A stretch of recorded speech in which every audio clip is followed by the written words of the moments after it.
Good morning. It's bright up here. Um, okay, I should have slides coming up, right, Nico? Oh, perfect. Okay. So, good morning, everyone. Thank you for the really nice introduction, Dr. Turner. And I want to really thank the organizers for inviting me to be a part of this. It's my first time in person. I have always been virtual, online, watching in awe. But I have to say, what you two have done and your supporters is amazing. I think you really have found the secret. And so, like you said, I've been doing this for a long time, but we need some new ideas, some fresh ideas, and this is amazing. So thank you so much. Let's give them a round of applause. So it's the green button, right? Push, okay. So I want to start off by, it's hard to follow Monica because she's so thorough, but I think a lot of what she said, you'll hear in what we've done at Rush to create our program. So it's nice that, she laid out the principles and the theory, and now you're gonna get to see like some of the action, that we've done in the field to implement those things. But I really wanna start off by thanking our participants, because without them, we really would not have anything to talk about up here. And they have been dedicated for many, many years. And so I have a deep sense of gratitude for them. I'm going to put this timer on. I also need to thank the, wait a minute, sorry. The Rush Alzheimer's disease staff, especially the outreach and education core people, because, they really are the ones doing the heavy lifting for us. And then, of course, our faculty at the Alzheimer's Center, because it really does take a team effort to do this kind of work. And then I would be remiss not to thank our generous funders all over, for the year. So the National Institutes of Health, especially the NIA, and the Alzheimer's Association, the Illinois Department of Public Health, and the Jesmer family, which funds my endowed chair and allows me to do things beyond what I can do with federal and state money. So as you heard from Monica, the field has really struggled to engage older African Americans in brain health research. I mean, she gave you the numbers. It has been abysmal for many, many years. And this recent study came out in about, 3 or 4 years ago, that really looked at the landscape of what we know about Alzheimer's. They looked at the largest studies being done right now, and they found that about almost 80% of the participants in these studies were white people, older white adults. And you can see the rest of the breakdown for the other groups. Black Americans are about 11%, I think. Yeah. And then you can see much smaller for the other groups. So this is where the knowledge on brain health is coming. This is the landscape. And, really it's the traditional recruitment practices that we've been using for many, many years that have resulted in these studies being overwhelmingly white. And as Monica said, clinical trials are even less diverse. African Americans make up less than 5% of enrolled participants in these clinical trials. And these are the studies where we are developing new therapeutics, new drug treatments. So why don't we have more people of color in these studies? And, we hear the statistics all the time. Monica told you one about, African Americans 2 times more likely. This is one from the Us Against Alzheimer's. Our case for action: by 2030, Latinos and African Americans will make up nearly 40% of all Americans living with Alzheimer's. So think about it. If we have 5-6 million people in the country with Alzheimer's, almost half of those people will be people of color, yet they are not being represented in these studies. So it really is a travesty. So at Rush, we have built a program of research that we try to center diversity to really understand brain aging research. And so I'm going to tell you a little bit about one of the studies that I run. I do run two. I'm going to tell you about this one. It's the longest running one that we have for diverse participants. It's called the Minority Aging Research Study. And it consists of African Americans, more than 800 now, who have been followed since 2004. And so it's really easy to get into the study. You just have to be at least 65 years of age, and you can't have dementia, because we're trying to understand what are risk factors for dementia. And if you already have the disease, it's really hard to figure out, what the risk factors are. So we just ask that people do not have dementia and recruit from the community, right? So we go straight to the community. I talked about the passive recruitment techniques that we've been engaged in, in the field, where we have a memory clinic. We put up a flyer, or we ask the doctor, can you tell your patient about this study? Those are not working for us. So we go straight to the community, and we recruit from places like churches and senior buildings, clubs, organizations that cater to older Black Americans, fraternities, sororities. And the other thing that we do in our study that I think is relatively unique, all testing is conducted in the participant's home. So we never ask them to come to Rush, and navigate a complicated medical center. We test them in their homes every year, and we test a variety of things, their thinking skills, their motor function. We assess risk factors, we take blood. We do all of this in the comfort of their home. And since the study's been going on for now, we're in our 20th year, we've been able to add on additional studies on top. So people have been writing grants to do more data collection. So we started brain donation in 2010. It's optional, but we do have people who have agreed to give their brain when they die, which is really, phenomenal when you think about a study of older African Americans who enroll without dementia. We started neuroimaging in 2017. We started decision-making in 2018. And I can't see. And then we started nutrition data collection in 2021. So we've been able to layer on different types of data collection because we have this really wonderful resource. So this is what the participants look like currently. So it's about 800 self-identified. It's predominantly women, which is why an organization, initiative like this, Black Men's Brain Health, is so critical, because most of our studies are women. Women tend to volunteer more. Men, I don't know why men are not in the studies, but you all have the answer, so please help me. The current age is about 85. When they enrolled, it was about 72 on average. They're relatively educated for an older African-American cohort, but that's also consistent with a volunteer cohort, people who have more education, more resources. They're more interested in being in research studies. But we do have a wide range of education, from 3 years all the way up to, I think somebody has 26 years of education. About half have agreed to brain donation at the time of death. And over time, we've had less than 5% withdraw from the study, which is really good for a study that's been going on for 20 years. People like it, they stay in it, they are really engaged.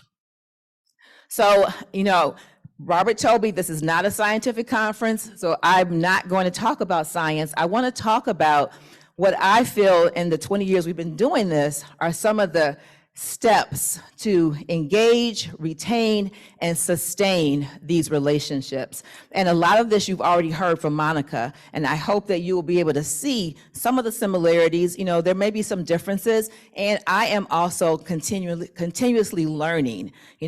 I've been doing it since 2004, but every day I'm trying to learn new things. So I look to you to tell me how to do something better or different. So please, don't think I'm the expert. So there's 5 steps. I think we have to first identify the problem. We have to build the relationship. We have to be intentional in creating a partnership. We have to invest and sustain the relationship. And then we have to continue to evolve and grow together as a community, and a community-based organization or community partners and academia. We have to grow together. So let's go through the steps one at a time. So first, we identified the problem. So you have to ask yourself, what is the research question? Why does it matter? It should hopefully have some public health significance. Why should the community care? There's lots of things we might care about as researchers, but the community does not care about that. So we have to know, why should they care? And then we have to figure out, well, what is the best study design to help address that problem? So, a question that I ask you as audience, would you want to develop Alzheimer's disease and treat it, or never get Alzheimer's disease? Which one would you prefer? Yeah, nobody wants to get it, right? I'm happy that people are working on medications and drug therapies, non-pharmacological treatments. That's great, because there's a lot of people out there suffering with this disease and they need something. But there's a lot of people who don't have it yet, who are aging and don't want to get it. So prevention is an important action area. And that's what we do at Rush. We work on prevention science, where we try to identify those risk factors that either are out there in the environment, your lifestyle, genetics, something beyond whatever you're doing. And we try to work to see how it is operating through the brain to lead to Alzheimer's disease and other dementias. And so the main question that we ask is, can Alzheimer's disease be prevented? There's been all kinds of publications about it, and people have focused on, physical exercise, social engagement, mental stimulation. And really, for decades, we've known quite a lot. So we know from our studies, from other studies in the field, that things like cognitive stimulation is great for your brain. Doing crossword puzzles, reading books, playing board games or card games, those things that keep your mind active, they're better for your brain. And in fact, we and others have published a series of potentially modifiable risk factors that are either protective for your brain or cause your brain harm. And you can look at the list, you can find your favorite one on there. There's been hundreds of papers, not just from our group, from other groups across the country. But most of those risk factors have been investigated in white populations, because I told you most of the research has been of white people. And so when I started at Rush in '99, I really wanted to understand, what are some factors that are relevant to older African Americans and shaped by social determinants? Now, back in '99, we weren't talking about social determinants, but we talk about it a lot now. Those are the conditions in which people live, work, play, and age. They're listed here in the buckets. You can see the different types of social determinants. But I wanted to understand, as a researcher, what are some things that I think might be particularly relevant for older African Americans, that, things like education, health conditions, what kind of jobs they had, income, what kind of social resources they had. But not only things at the individual level, but also things outside the individual, things that sometimes people don't have any control over. But we know in this country, Black Americans and white Americans live in very different worlds. And so it's possible that the structural forces that are in the society at large could play a part in how we're aging and how our brain is aging. So I wanted to understand some of those things. So that was what I had to do first. I had to first figure out, what is the problem, this huge disparity, and then figure out, wait, why does the community care about it? Why should they care about it? And then start building these bridges to really try to understand, A, do they care about it? And B, do they want to work with me to figure it out? So the second step I think is really important, is to build your relationship. And just like any relationship, it takes time, it takes effort, right? And so what we had to do was engage with key stakeholders. We don't really call them stakeholders anymore, but these key pillars in the community that hold the keys, or they hold the trust of people in the community. And we engaged with them, but that engagement was important. It wasn't us coming to them saying, well, Alzheimer's is a health disparity and we think you should care about it. We really listened to what they cared about when it came to aging and brain health, because maybe they were more interested in diabetes or, high blood pressure. We had to find out what was important for them as a community.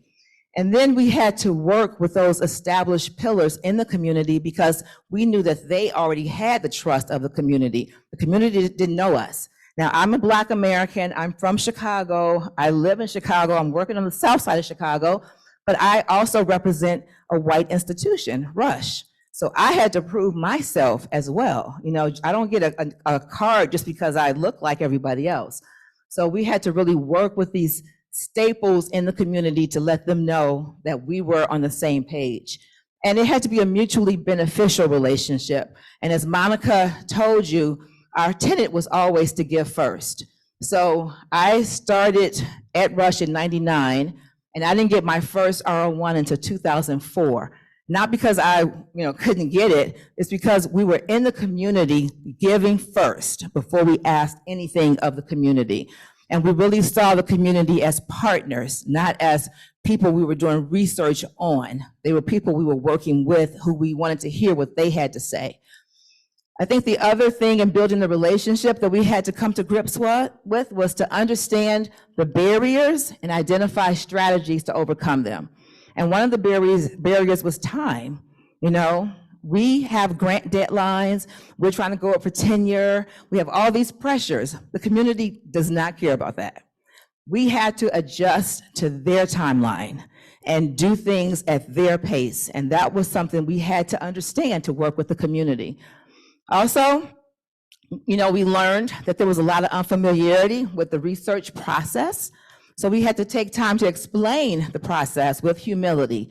Like Monica said, not talking down to people, but just explaining, what research was, why it was important, what was involved, what is informed consent, things like that. We had to take step by step to make sure everyone was on the same page.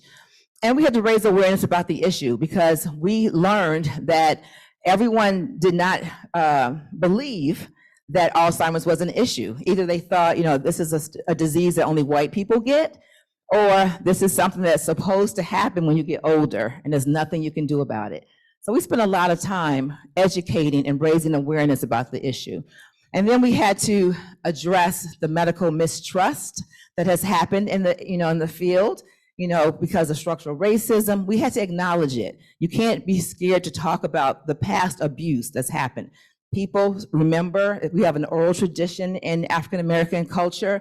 People talk about it. They don't want to be a guinea pig. So you have to be able to understand what the history is, acknowledge it, and talk about how things have changed and protections that are in place so it will never happen again. So you had Dr. Glover last year at this conference, and I'm sure she talked about the model that she and Dr. Shaw and others at our center developed. It really is a model of community engagement that really sets sort of a blueprint, a template for us to follow as we do this work.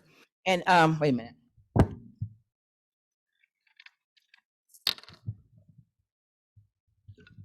The steps are you network, you give first, you advocate for research, you give back, you evaluate, you design and develop. And it's an iterative process that, you just go in cycles and cycles, and we follow this template, but it's always nice to have it, even if we have to veer off and do something a little bit differently, it's evidence-based. And it's, something that guides our efforts. So we kind of can do, check marks to say, have we done this? Have we done this? And I think it's really helpful. But what does it look like? These are some examples of activities that fall within those different steps.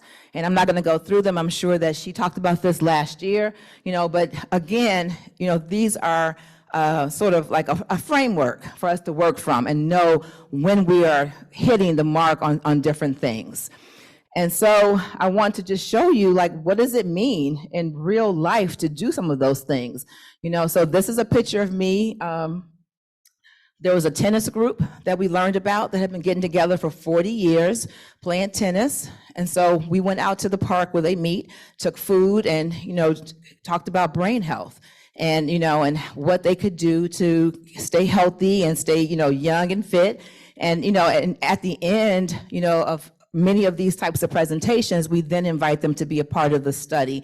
And, almost all of them signed up because of the, being able to see the principal investigator ask questions and get answers about why this was important and what we were doing.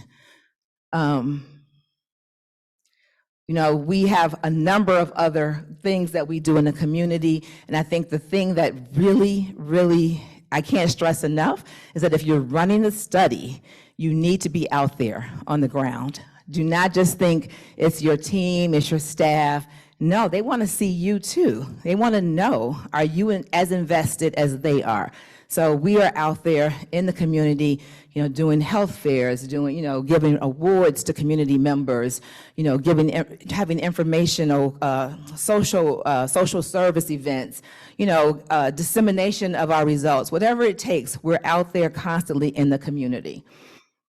So the third step, I think, that is really important is to create your partnership. So you have to be intentional and invest in your partnership. And, I told you we give first, but we also give back, and a gentleman asked about some of the things that, we give back. We provide resources and education. We do gift cards, for appreciation. We share opportunities whenever we learn something that's going on in the community that we think they could benefit from. We often, offer tickets to special events because older adults are on a fixed income. We always have food at every event. We do compensate people for their time. That has been a learning experience that has, come into fruition. We return results because we're testing these people every single year. And they want to know, what are we learning? So we give them printouts of what we're learning as far as their memory and thinking skills, what we find in their blood, what we see in their brain when we do the imaging scan. We have doctors call them to talk to them about their results. We share their results with their personal doctor with their permission. So we're constantly trying to make sure that they're getting something out of this process because they are giving us so much. And we also, share what we're learning. We obtain advice on what new questions we should ask, and how we should ask the questions. We seek input on how to interpret our findings, and we make it easier to participate. So I told you we remove the barrier of transportation by going to them in their own home, where they're tested in a familiar setting.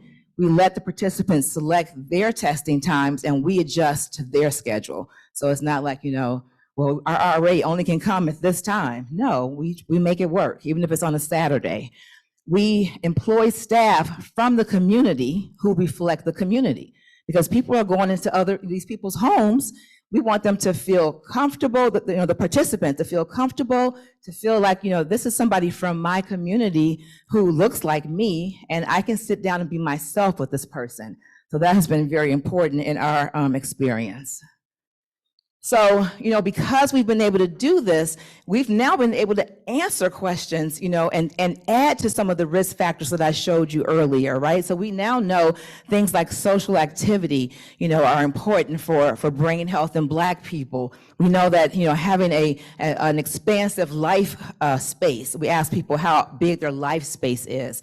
People with a bigger life space are protected from brain damage or Alzheimer's disease. Physical activity. We've written a couple of papers showing that physical activity is good for you. So all of these Black men who've been doing football for years, it's great. You have this physical activity, but you have to keep it up as you get older, as your brain continues to age. You have to have oxygen going to your brain constantly. But I told you that I started the study because I really wanted to understand unique factors for African Americans. And so I'm just going to quickly run through some of the questions that we've been able to ask that are uniquely relevant to older Black adults. We ask about the historic events in people's lives. So we know that, in the early 1900s, millions of Black Americans left the South, the Jim Crow South, to go north to find better jobs. Everybody in my study now lives in Chicago, but we asked them, where were you born? Where were you living when you were 12? And we, find out that people who were born in the South, living in the South, perform more poorly on our memory and thinking tests than people born in the North. So, shown here in the red, these are people who were born in the South. They're not doing so well on our memory and thinking tests. There's so many things that are different between the North and the South, but one thing that we know was different, was education. The people we're working with now represent the first generation of Black adults to be able to attend schools, desegregated schools. And so we asked our participants, what was school like when you were coming up, their segregation experience. And we found that African Americans from the South who attended desegregated schools are performing really poorly on our memory and thinking tests in their 60s and 70s. We were so confused by that because we thought that the people who were going to the segregated schools would be really performing more poorly because we thought, less resources, maybe the teachers aren't so great. We go back to the community and say, what does this mean? And we find out, it was really traumatic going to these schools where people were spitting on you and the teachers didn't want you, the parents were cursing you. That's an early life trauma. But on the other side, the people who were at the segregated schools, the teachers cared about us. They wanted us to succeed. They made sure we had what we needed, right? But I wouldn't have known that had I not gone back to the community and said, what does this mean? This does not look like what I thought it was gonna look like. So it's that kind of back and forth that we need in this kind of research. And then, of course, we have looked at discrimination. That experience has been detrimental to brain health. And it's not just early life experiences, it's even what people are living through now with George Floyd, COVID, all these things. We measure perceived stress. We find that it is really bad for your brain in older Black adults, and people who report more stress also report depression, anxiety, financial problems. It is really, really bad for you to be stressed out. So the fourth step, I'm going to run through this really quickly, is sustainability. So to sustain a program like this for 20 years, I told you we do the home visits for testing. That's really important. We give incentives and compensation for time. We maintain contact throughout the year. So, not just when we test them that once a year, we're doing phone calls in between. We're doing holiday birthday cards, newsletters. We just started doing these little fun contests to talk about culture and history and have people call in to win prizes. We do retention events. We hired dedicated retention specialists, and their job is just to figure out how do we keep people in the study. You have coffee and conversations, Real Men Cook, Mother's Day celebrations. We provide needed services. We hired a licensed social worker to be a part of the study because we learned that people were research was not a priority, but they had other things going on that they needed help with. So the social worker helps with those things so that people don't have to worry about medical or legal issues and things like that. And we celebrate and appreciate participants constantly. So here are some of the culturally celebratory retention events we put on. We do health and back to school fairs. We meet the community needs, like during COVID, we washed clothes for free for the essential workers. These families, these older adults are embedded in families. So we do things to help the entire family, not just the participant. And we did vaccines and things like that for COVID. We celebrate milestones. We had the 15th year anniversary 5 years ago. Now for 20, we're going to do something huge and big. I don't know what yet. They're working on it, but I'm like, you spend whatever money you need. We want to thank the participants for everything they've given us. So that's coming up. And the last step, study revolution. This is not a bloody revolution. This is a learning revolution. I really believe that we always have to grow and learn how to be better partners. What new questions can we ask? What is the community interested in? We've started to now look at the neighborhood context, and we're having focus groups to understand, what is the neighborhood to you? How do you think the neighborhood affects health? And what does the community need? These are all questions that we have to continuously ask. It's not just about your grant, your ideas, your needs, but to discover ways to foster belongingness, because for so long, we have not belonged in research. So these are the lessons. A lot of these you've heard from Monica. Take responsibility, do your homework, learn the history, be accountable, build relationships, stress confidentiality of the data, share your results, and don't disappear when the money runs out. Find a way to stay connected. And the last thing, understand that engagement and investment in the community has to happen before you begin recruitment. It does take a long time, but it is so worth it to be able to do this research. We work with community partners, we explain the why, how it will benefit the community, and we're transparent about expectations of what the study needs, what we want. Never do the bait and switch. That is the worst thing you can do. Take time to understand their expectations, and believe it, you can't change the narrative if you're not a part of it. So inclusion and participation are the solutions. Thank you so much for your attention. I want to just acknowledge the RADC faculty and key stakeholders that work with us. And if you are interested, you're a scholar, you're interested in the data, you can go here and download data to look at any of these questions that I've raised and many others, because we have so much data. Thank you so much.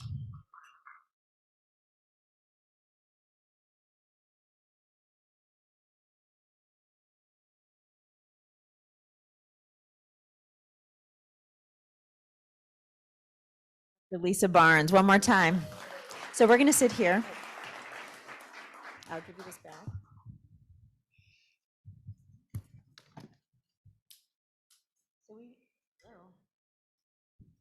Check, baby, check. All right. So we have about 15 minutes, maybe a little bit less. And I have the great pleasure to moderate this Q&A with Dr. Barnes. So first of all, thank you for such an incredible presentation.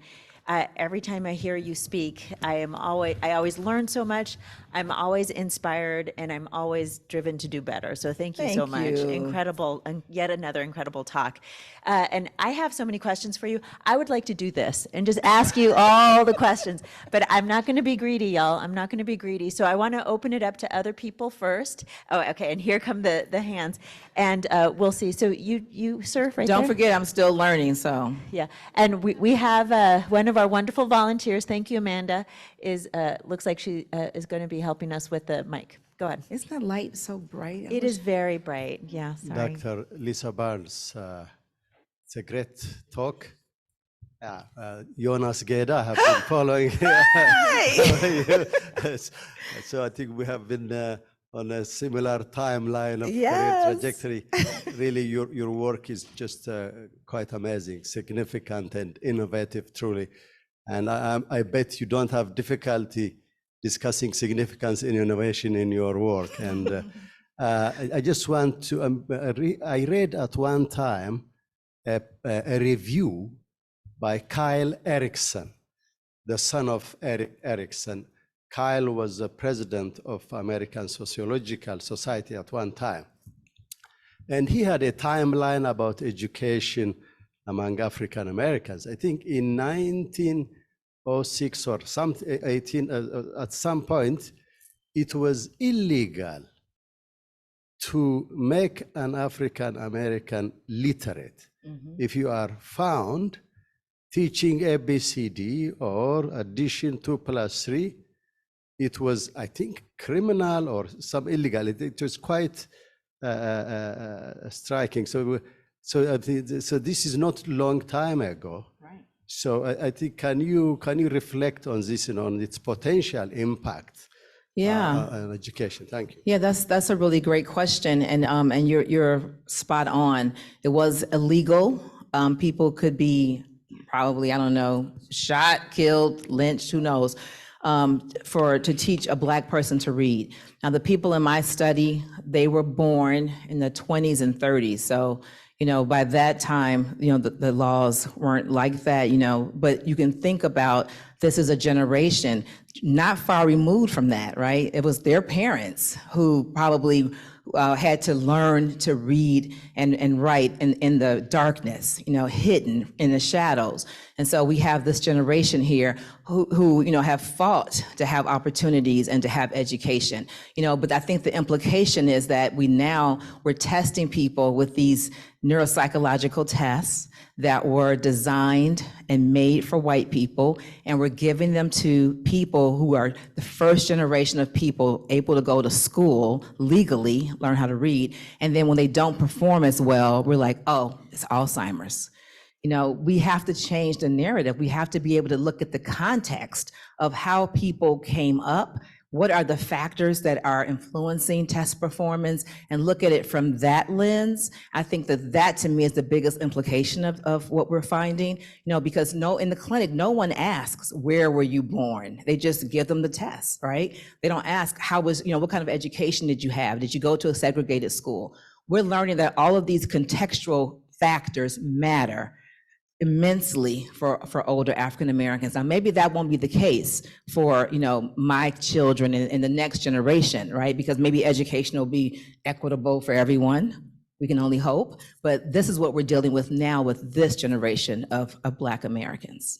Wonderful response. Thank you so much. And you brought up something that I just want to ask as a follow-up question. So that was a great question. Thank you.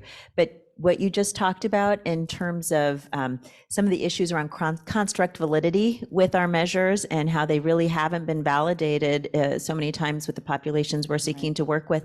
Do you think that's part of why we see such profound inequities in prevalence, but over time? You want to talk about that? Yeah, I think that is part of it. It's probably not the entire story. I mean, it takes a long time to do validation studies, right? So people, they don't want to take the time to do that, or they don't have the population. But in our research, we do find that when we test people, just the first time, there's these huge level differences because of the things I've talked about, these contextual factors. But when you follow them over time, they've been in a study for 20 years now, if you compare them to whites, the lines are parallel all the way through. So they're not declining any faster than their age-matched white counterparts. And so it really suggests that it's something maybe inherent with the test. And when you hold it constant and you just control the person with their own performance, you don't see these differences. Right. So it's a complicated story. Very complicated. And these issues around measurement are an important part. Okay, great. Thank you, Dr. Yeah, I hope there's some measurement people out here working on this issue, please. Yeah, me too. Yes. Good morning. My name is Dr. Chris Howard. I'm emerging scholar, cohort 3. Yes. Let's go. We have a scholar asking a question. It's great. I appreciate Welcome. it. And Dr. Barnes knows I'm a huge fan of her, and shouts out to her in the Mars study, or else I probably wouldn't be a doctor to this day. But I kind of have two questions. My first question is like, we look and we see everything that goes into the scholars, like the SATs, ACTs, and different things of the sort. So it's one thing to be able to say, okay, like I'm at this esteemed university, but it's another thing to say, hey, I want to go to like Auburn Gresham or Chatham or K-Town or any community in Chicago. So it's like, how do you get individuals comfortable enough to like leave the ivory towers and really ingratiate themselves in the community? Because it's one thing to be academically sound, but it's another thing to say, okay, well, we got to go to this underserved neighborhood. We got to be present and we got to be consistent. Yeah, I think you just have to keep pressing how important it is. Like on my study, I told you I have a lot of people who've put in additional grants for more data collection. They have to come and meet the community. They have to come and explain their study and why they're doing it, why it's important. And sometimes it's uncomfortable, I can see it. But the more they do it, the more they kind of feel like, okay, it's not so scary. I think it's about exposure. The two worlds have not ever come together, haven't had to. But when you're trying to get older Black adults or any diverse community in your research, you have to take off that ivory tower look and go in there in the community and maybe go with somebody who's comfortable. I don't know what's going to take, but I don't let anybody work with my data who is not able to go and explain what they're doing and why they're doing it. That's excellent. That's And great. my second question, just real quick, is we were just kind of talking about like just the effect of like where you're from and how it impacts education and stuff. So is there a way that you take into account like saying, okay, well, you know what, this person, maybe they bombed the language stuff, but it's not necessarily a reflection of like any semantic difficulties, but it's just really they just haven't been able to see things. So maybe they don't do as well on like the Boston naming or semantic fluencies, but it's not like a relic of like, you know, poor temporal lobe or whatever. It's just Yeah. poor opportunities. Yeah, Thank no, you. I think that's something that clinicians definitely should be doing in the clinic, you know, looking at, you know, the testing and looking at the domains of function and figuring out like what is the reason for low performance. In our studies, I'm really associating risk factors with their performance, you know, and so I have like 19 tests. I'm looking at different domains, and so I'm not, you know, saying that one domain is going to take precedence over another, but I think your question is really relevant for clinicians who are working with older adults, that they have to be able to look and say, okay, yeah, maybe they didn't perform well on this particular domain, but here's a reason why. These are some of the contextual reasons we know, and so we're not gonna, you know, bump them so much because of that. I think it's a clinician versus a researcher difference there. Thank you so much for that. I really appreciate it. Wonderful answers. And we have, I think, time maybe just for about one more question because the session ends in 3 minutes at 10:45. But I see Dr. Silverberg had her hand up. So raise your hand, please. There you go. Yep. Thank you. Oh, and please introduce yourself. Hello. Hello. Is it working? Yep. Yes. I'm Nina Silverberg. I direct the Alzheimer's Disease Research Centers program at NIA, and I'm really excited to be here and hear both of you speak.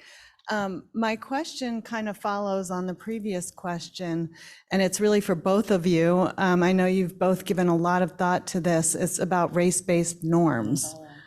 Yeah, I know. So I'm sorry to ask, but I would love to hear both of your thoughts and how we address that on the national level when we're trying to do large-scale research. Well, thanks for giving us a softball with 2 minutes left, Dr. Silverberg. We really, on behalf of us both, I think we really want to say thank you first. So this is a real, you know, important and sensitive issue. This is I've worked on I've worked on normative data for many years. So Dr. Barnes pointed at me, so I'm going to take the first, attempt, and you can tell me how I'm thinking about it, how I could think about it better. But Dr. Desiree Bird and I, Dr. Desiree Bird is the director of one of the directors of our Emerging Scholar program. We wrote a paper about this. I think it was in Nature Neuro a couple years ago and this issue has become really, I think it's become a hot button issue because it came to light with the lawsuit with Black American NFL players where the norms were not being applied properly and they were being systematically disenfranchised, which was not okay. And our dear friend and collaborator, Dr. Jen Manley, wrote a beautiful, nuanced opinion, which I agree with in that. But in 2 minutes or less, what I can tell you is that before this hot spotlight on this issue, folks in general in the field, I would say, of neuropsychology, weren't really interested in thinking about sociocultural factors or these contextual factors, and they wanted norms to fix everything. And for those of you who don't know, basically normative data, when we give these neuropsychological tests to understand a person's brain behavior relationships, we compare their performance with a normal, quote, like a healthy, quote unquote, normal comparison group. But you need to be comparing apples to apples, right? So you wouldn't compare somebody with 10 years of education with somebody with, 24 years of education. I don't know, right? So you have to compare people who are of, kind of similar lived experiences. And norms for many years were not really appropriate or relevant to many of the populations that we're interested in, including Black men. And so it's really important to have a good fit. And norms have not been applied well in many instances, but they do increase the diagnostic validity of measure. So it depends on why you're conducting an evaluation, but they do improve validity. But I'm going to cut to the chase really fast to tell you this. Norms, when you're going to use normative data, you have, and this is what we talked about in this paper with Dr. Bird, and if Dr. Bird, jump in as well if you want to. But if you're going to use normative data, norms are just a Band-Aid to deal with the problem that these are tests that are westernized, were developed, cultivated, thought through in these non-Latinx white European American ways of thinking, being, and doing, and they're not good fit. So norms are like a prosthetic to try to make these measures work better so that we can, as neuropsychologists and others, understand whether or not somebody has Alzheimer's or some other neurocognitive condition. But we have to use them very carefully.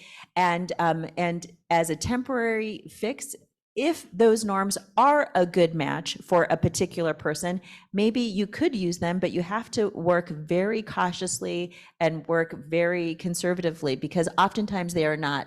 And in the case of the NFL players, the norms that they were referring to were not, even if they utilized Black African American comparisons group, they were a very different group. And I just want to highlight, Black Americans are not all the same from all over from all over the culture. So somebody growing up in the Deep South has a very different cultural experience maybe than somebody growing up in Palo Alto, California, right?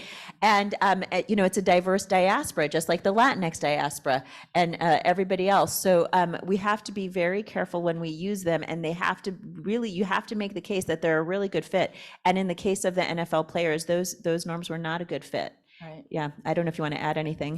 She is the expert. I really don't have anything to add. I personally do not like normative data. I feel like it makes erroneous assumptions about biology, biological differences between the races.